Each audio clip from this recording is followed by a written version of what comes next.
There were giants in the earth in those days, and when the sons of God came in unto the daughters of men, and they bare children, the same became mighty men, which were of old men of renown.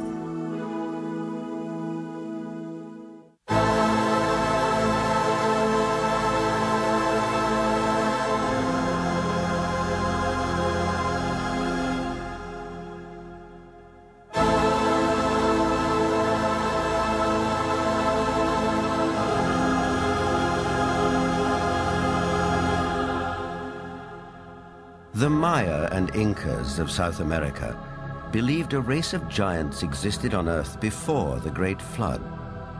So did many other ancient civilizations. Some took them for gods, others left likenesses of them in stone or wrote about them in their histories. The Greeks and Romans told of blood falling from heaven and landing in the lap of the earth goddess Gaia, who gave birth to the Titans, a race of fearsome giants.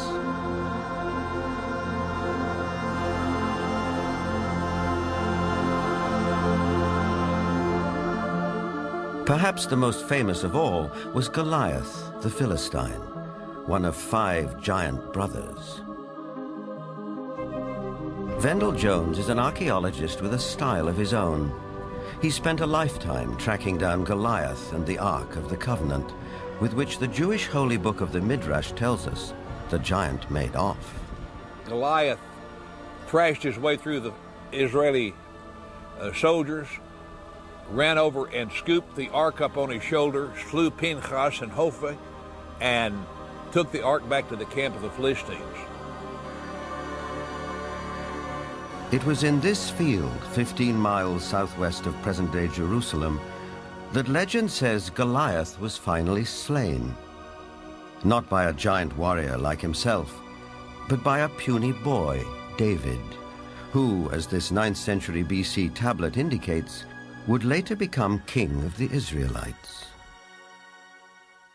David reached into his script. He pulled out this black thing with long leather straps, and he put it on his arm and wrapped it like this, and said, "You have come against me with a buckler and the armor and a shield and a sword, but I'm coming against you in the name of the Lord God of Israel." Then he reached in and pulled out another set of leather straps, but this one had a stone in it.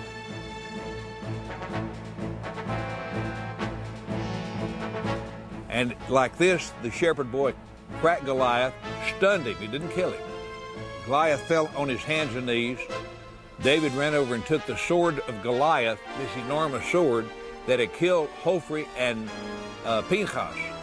And with Goliath's sword, he decapitated him. Just 2 miles from where the famous fight took place stands an 80-foot overgrown mound. This is believed to be Goliath's final resting place, though no one knows for sure because it's never been excavated.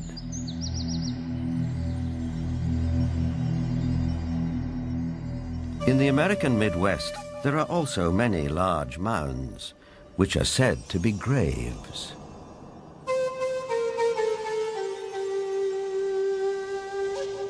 An author who has sold over 15 million books and written extensively on giants is Brad Steiger. Mass graves of giants were opened. Some of the men 8 feet tall, some of the women 7 feet tall, some records of men 10 feet tall, and extremely large skulls. And extraordinarily, some of these skulls had horns, some had extra rows of teeth, some had other what we would call anomalies, but they were extraordinarily large skulls and extraordinarily large people.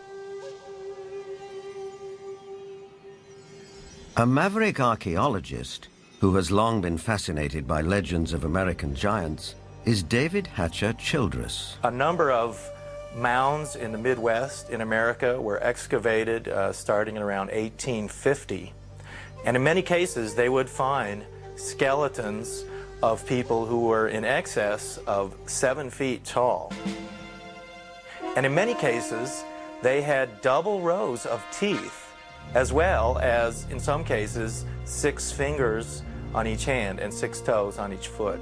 The one that was found in Bridal Veil Falls, California by a group of miners, first they found this wall with very intricate hieroglyphics. They assumed that they were finding gold behind the wall. They broke it down and they found this woman holding a child covered with fur and a strange kind of dust. The same tall female mummified remains have been found in Texas. They have been found in Death Valley. They have been found in other parts of California. These old photographs and newspaper clippings are all that survive of these mysterious giants. Winner of the Newsmaker of the Year award, journalist Jim Mars has a special interest in speculative science. Archaeology at that time was in a heyday. There was everybody that had a shovel was out trying to find something.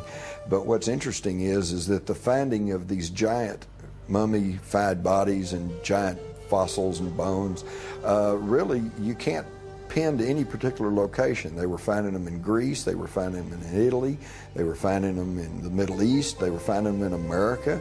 And even if you write off a few of those as perhaps a hoax or a misinterpretation of something else, you're still left with a tremendous amount of evidence to show that there were these giant beings at some point walking the earth.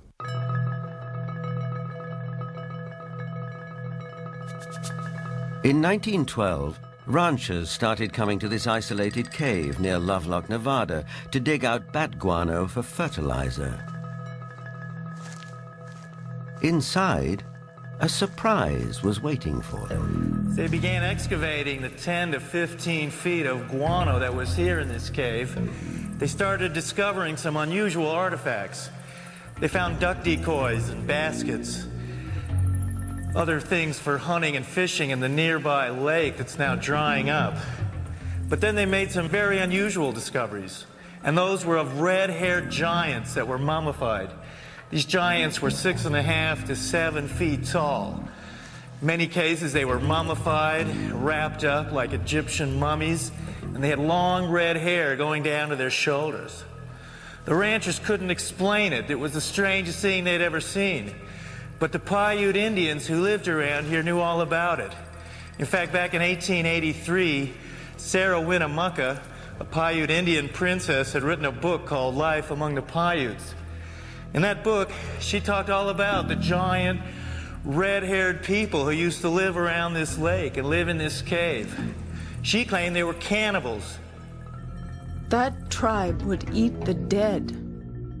They would make war on my people. My people went to work and gathered wood to fill up the mouth of the cave.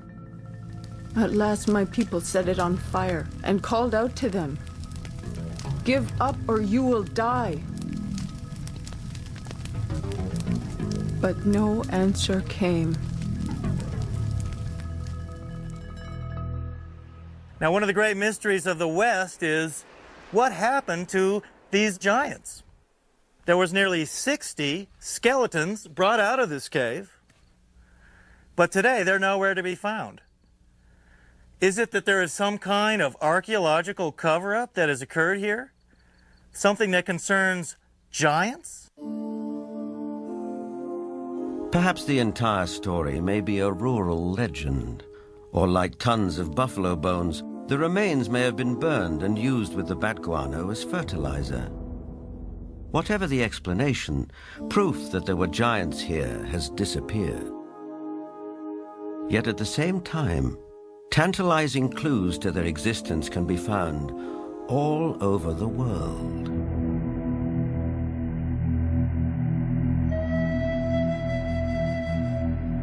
In South America, there are giant figures carved into rock so huge that at ground level it's hard to tell what they depict. Though from the sky, that becomes dramatically clear.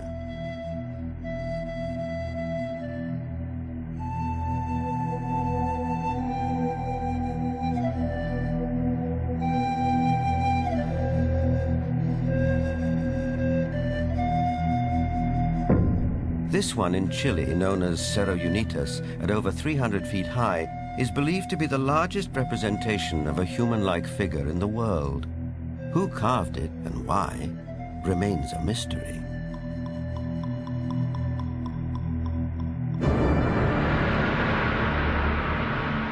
Half a world away in the United Kingdom, other giant figures stare up into the sky. This one is known as Cerne Abbas near Shaftesbury. Cut into the chalky hillside, no one knows how long ago, it may represent the mythical hero Hercules.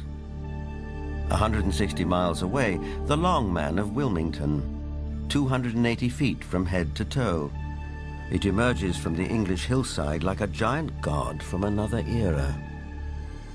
Britain is crowded with such sites associated with giants. An authority on English folklore and the giants of Britain is Jennifer Westwood. In the beginning, in Britain, it was inhabited only by giants. And in those days, it was called Albion. And after the fall of Troy, a hero called Brutus came here with all his men and decided to conquer Albion. And so they battled for a bit with all these very savage giants. And they slew most of them. But there was one called Gog-Magog that they kept alive, 12 foot high. And he had a wrestling match with the Duke of Cornwall called Coroneus. And first one got the upper hand, and then the other got the upper hand. And then Gog-Magog broke some of Coroneus's ribs. And he got so enraged that he just picked up this 12-foot giant. And he ran to the coast, and he threw him over the cliff. And the giant was smashed on the stones below, and his blood stained the rocks red.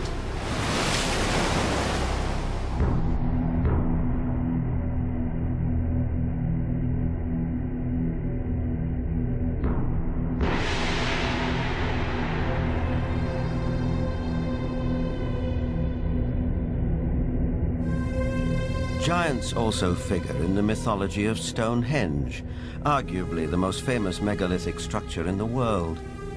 These massive standing stones, the largest 30 feet tall and weighing 50 tons, were erected here thousands of years ago. The early Britons called the stone circle the Giant's Dance and believed giants had built it. Who really built Stonehenge and how they did it are enduring mysteries. Perhaps in the end, we have to turn to legends for an answer. This was somebody in the past with a technology that we don't have, or a magical skill we don't have, creating these things.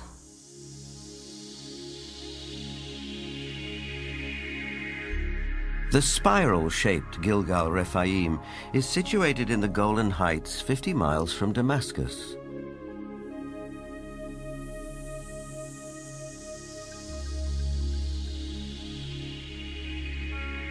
Constructed from an estimated 40,000 tons of loose rocks, it is remarkably reminiscent of Stonehenge.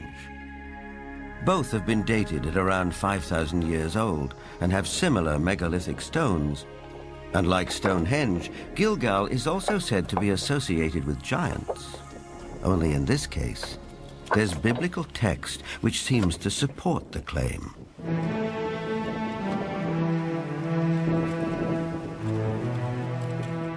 Israeli archaeologist Daniel Herman is investigating the newly opened grave.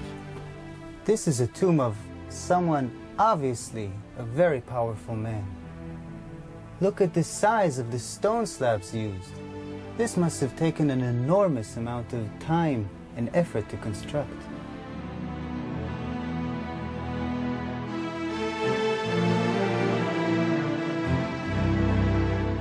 When the Israelites came here and wrote their Bible, it was already here. They saw it.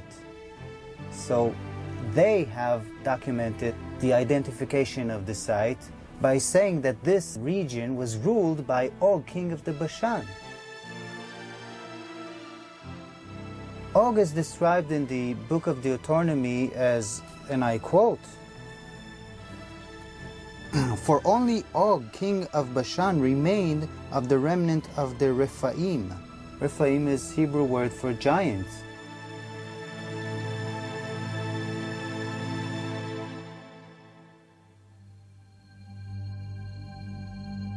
The surface of our planet is strewn with gigantic constructions dating back thousands of years. They're in the deserts, on the plains, under the oceans, high on the mountains, like those in South America. I think the world looked like the cities we see in Machu Picchu, Tiahuanaco, Sacsayhuaman. I think it was a world peopled by giants who structured their buildings out of massive building blocks, 500-ton, 250-ton blocks. Massive ruins, the scale of which stagger the imagination, are found throughout Central and South America.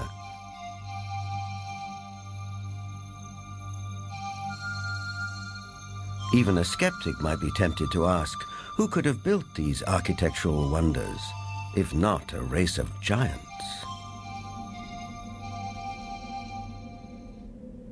People of the Mediterranean island of Malta have an ancient belief that their island was known as the last stronghold of the giants of Europe.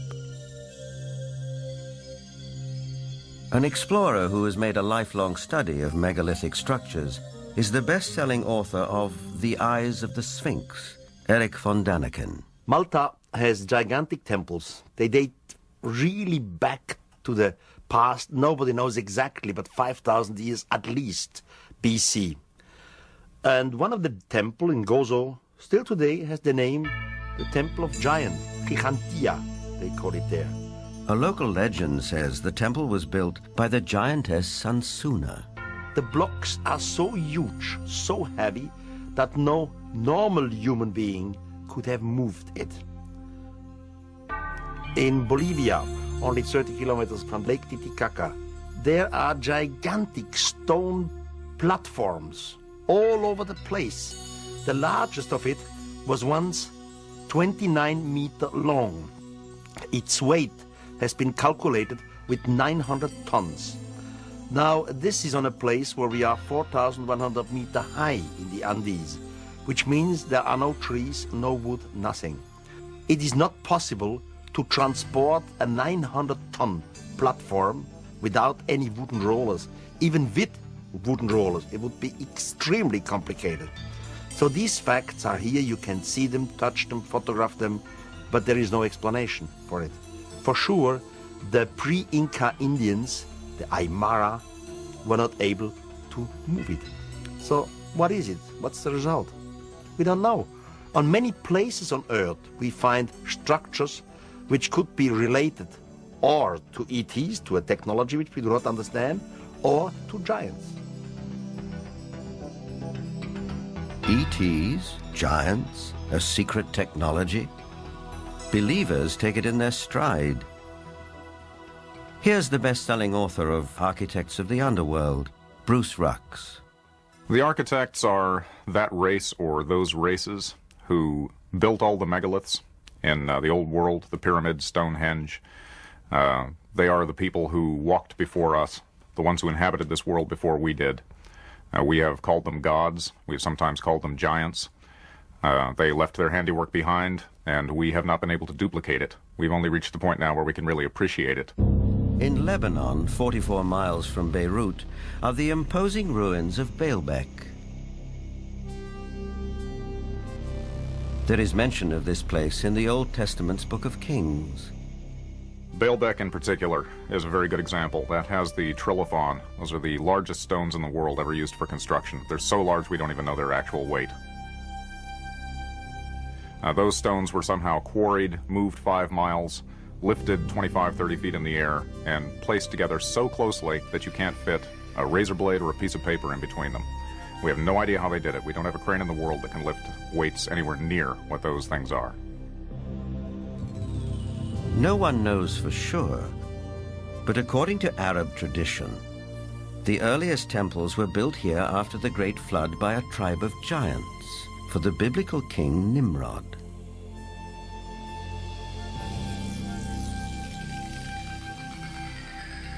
But what exactly do we mean by the word giant? Bloodthirsty monsters like the one-eyed Cyclops of Homer's Odyssey? Or the fee-fi-fo-fum ogres of children's fairy tales? Or could it also include peaceable giants, living as you and I do, walking the streets of our cities in the full light of day?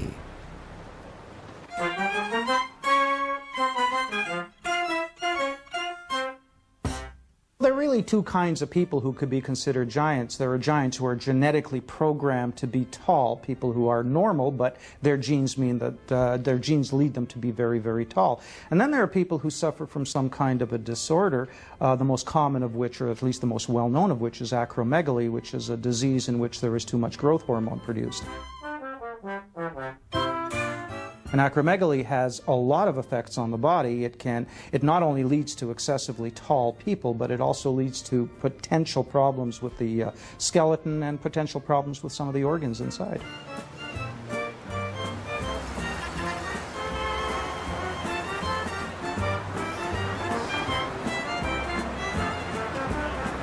Ryan is a healthy, well-proportioned, 7-foot-tall, normal young man. I just wish I were as tall as he was. But what makes a person unusually tall? Is it a family trait, nutrition, or something else? Are tall people just ordinary people of exceptional height?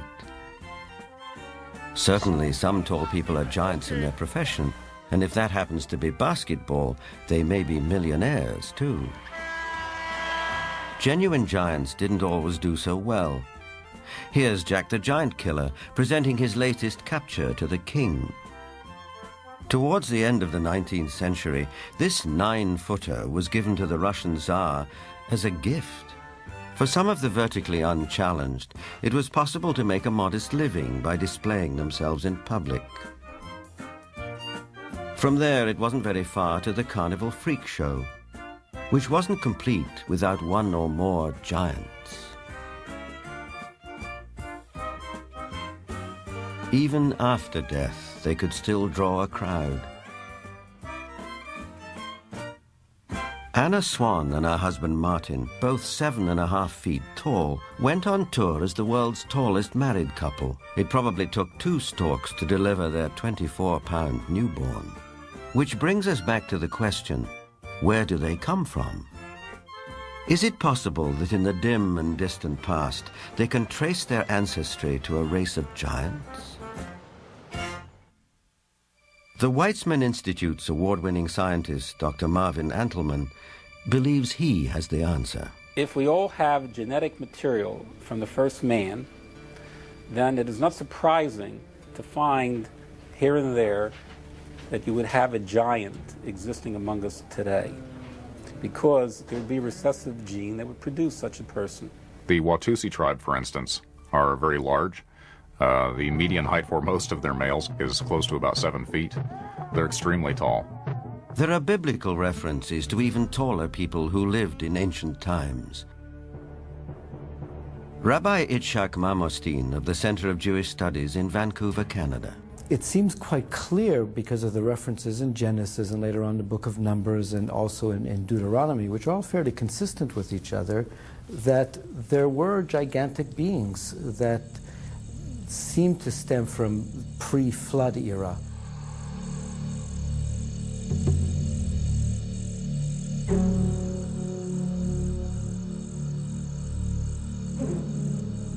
Is it possible that environmental conditions of past ages favored the development of giants? Certainly we know from fossil evidence that some species, like dinosaurs, grew many times larger than they do today. A supporter of this thought-provoking and controversial theory is Dr. Carl Bohr. Optimal genetic expression means the best that the organism has within the DNA is expressed because of favorable atmospheric conditions. Based on fossil evidence, trees like the California giant sequoia grew much larger than they do today. One theory explains this by proposing that environmental conditions in the distant past were more conducive to gigantic growth.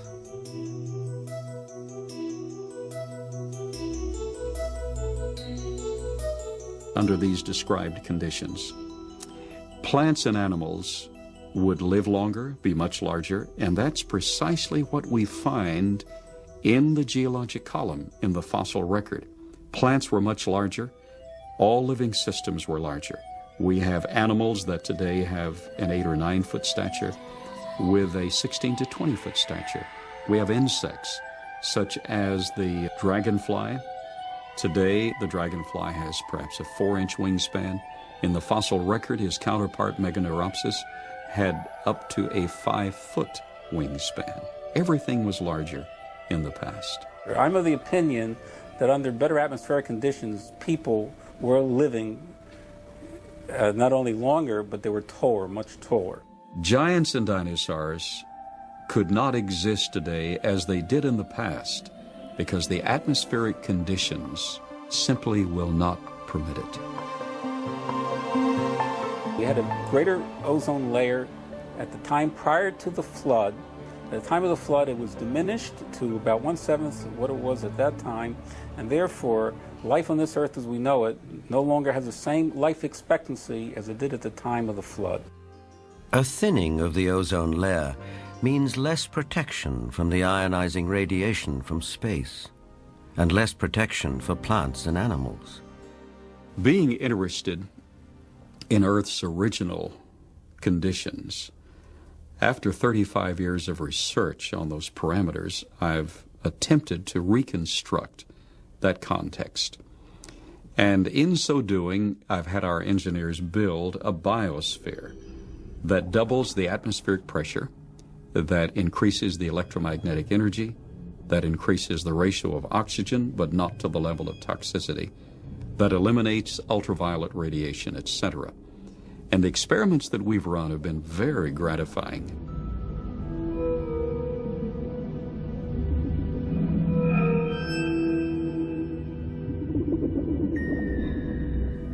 In our controlled scientific experiment, we have measured the effects of a pulsed electromagnetic field on biological systems. We have these Pacu piranha fish that normally at 3.5 years of age are about this size under optimal conditions. Yet we have them now in excess of 20 inches, weighing just under 5 pounds each. Under these controlled conditions, we have succeeded in producing giantism at an accelerated rate. Taken at face value, the research looks persuasive, though it has not yet been replicated by other scientists. The conclusion in the tradition seems to be fairly clear that gigantic beings were existing at one time, and that as human history developed, or physiological, emotional, spiritual changes took place, those beings who survived seemed to be of a smaller gene pool. But the possibility that there were other strands of humanity, as it were, seems to be almost explicitly stated in the Bible itself. In the book of Numbers, we are told that after wandering in the desert with his people, Moses sent out scouts to find a place where they could settle. The scouts went north to Hebron. On their return, they reported, "All the people we saw there are men of gigantic size. We felt no bigger than grasshoppers, and that is how we looked to them."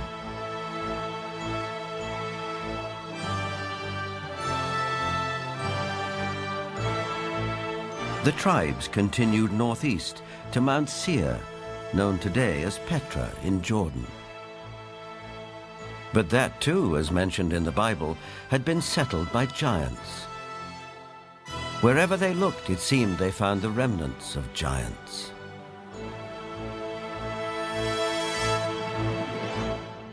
If we look at Scripture, there were giants in the earth in those days. And if we take that literally rather than symbolically, that there were simply men of great powers and extraordinary abilities, then we could say that the first men, the first humans, were giants, or we could theorize that these giants came from somewhere else and used Earth as a colony. In itself, This notion is a startling idea. But a people more ancient than the Israelites believed the very same thing. They wrote that the giants were celestial beings who came not from Earth, but from another planet.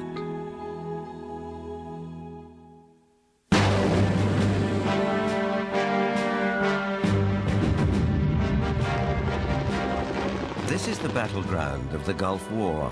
We know it as Iraq. In the distant past, several great civilizations sprang up here. One of them, Babylon, was legendary for its wealth and splendor.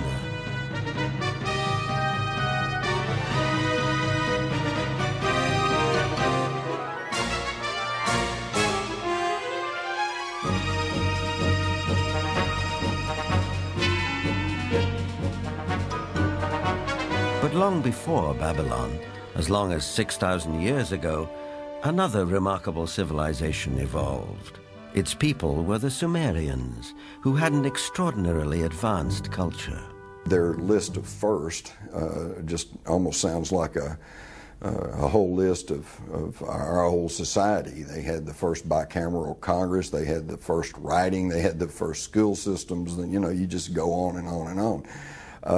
So you have to ask, well, where did all this come from? And I think that you need to turn to the ancient Sumerians themselves and listen very carefully to what they have to say, because what they have to say, not just in one place, but over and over and over again, is that they were taught civilization by these beings that came from the heavens to the earth. They called them the Anunnaki.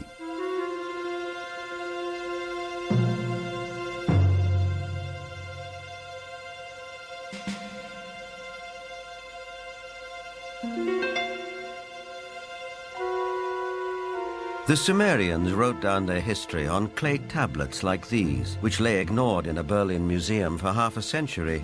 Few people have been able to decipher this ancient language, but one of them is Zechariah Sitchin.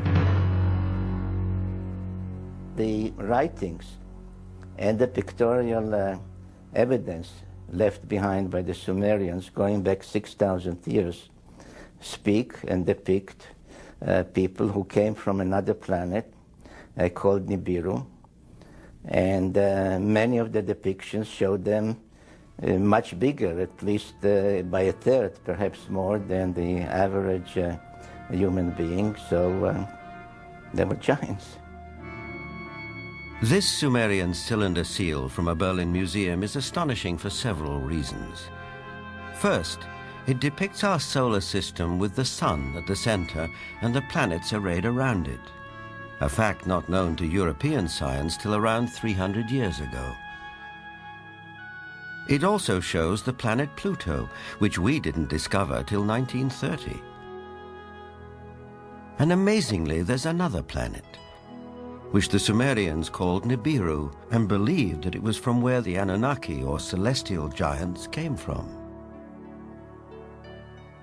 If you look at the three figures depicted here, they all look more or less the same size. But if you bear in mind that this figure of the deity, that he is seated, and you add from the knee to the hip to his size, you will realize that he is about 10 feet tall, a giant, one of those who from heaven to earth came. Looking for signs of extraterrestrial life, astronomers have searched deeper and deeper into the universe. But all along, maybe they should have been looking closer to home. For it's in our own solar system that a mysterious object has recently been detected, near where the Sumerians placed their planet Nibiru, home of the Anunnaki. For the believers, this is convincing evidence that the celestial giants are real.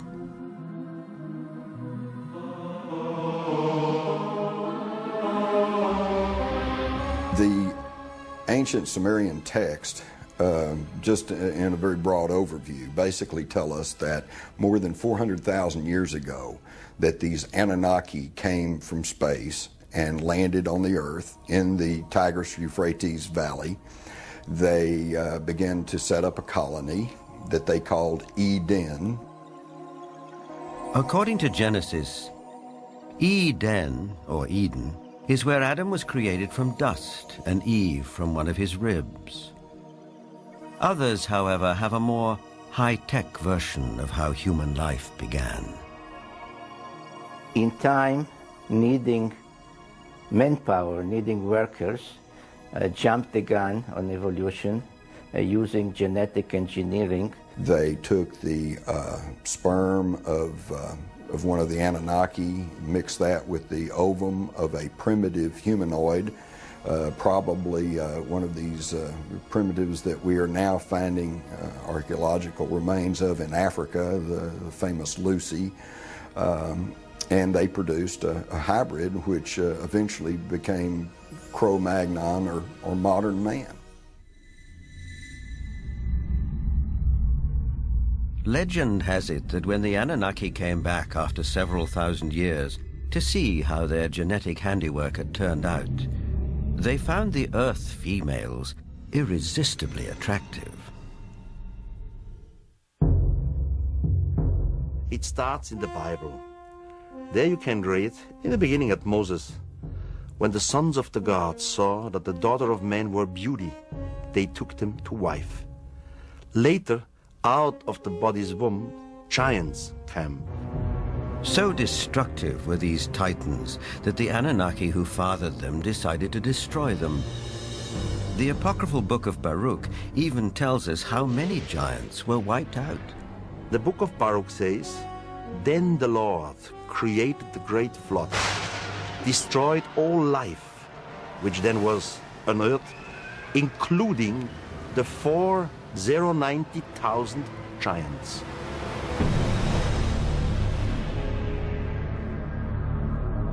As the story goes, some of the titans survived, but their reign as rulers of the earth was over, and humans became the dominant species.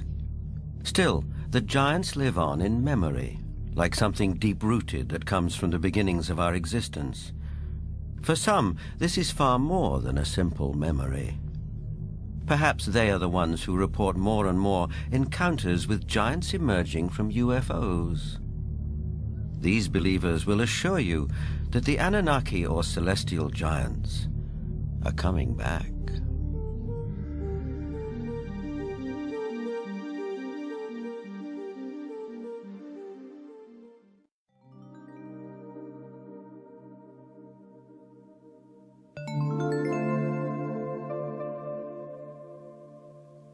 What we're seeing today is very much what we have seen all throughout history. It's nothing new. Anything going on with the UFO phenomenon today is something that has always been around, and you can find it in ancient mythology all over the world.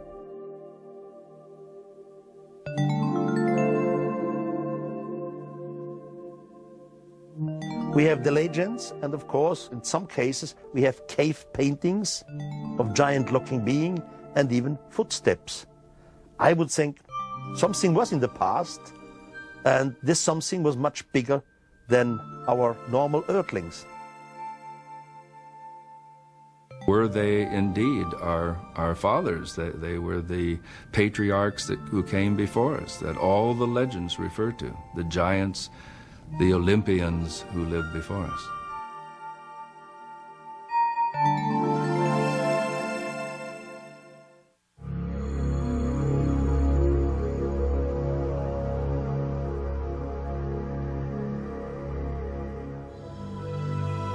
Whether fact or fantasy, giants have occupied our collective consciousness for as long as we can remember. But did a race of giants ever truly walk the earth? The ancient texts, as well as some of the evidence, suggest they did. And is it possible that recessive genes in the 7- and 8-footers that walk amongst us today could be connected to a former race of giants? Now, with reports like the giants of Voronezh, one wonders if perhaps the godlike giants of the Sumerians are coming back. But whether they are real, imagined, or allegorical, one thing is for sure. the mystery and the myth of giants will be with us for a long time to come.